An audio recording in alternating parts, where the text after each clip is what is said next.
O BNG vén de presentar toda unha serie de iniciativas no Parlamento Galego diante da decisión do Sergas de pechar a cociña do Álvaro Cunqueiro durante polo menos 2 meses. Un peche derivado dos graves problemas que tanto Chan como as paredes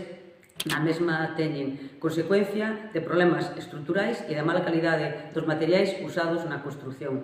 Esta decisión vai levar a que a empresa concesionaria do servizo vai a traer as comidas desde Zaragoza, desde máis de 800 km até Vigo. Temos que lembrar que a empresa recibe de cartos públicos dos impostos de todos os galegos e galegas e da veciñanza da área sanitaria de Vigo máis de 108 millóns de euros ao ano en concepto de canons pola xestión de servizos como o mantemento, a limpeza, a cociña ou a lavandería, ao que hai que sumarlle os beneficios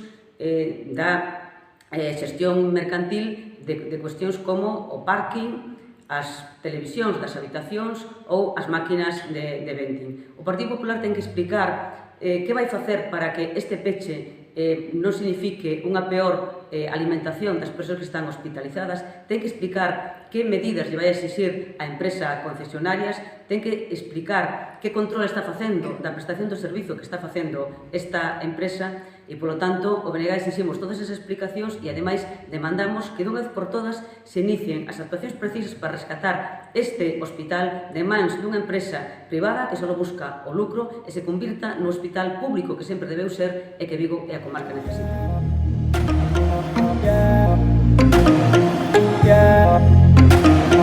Yeah.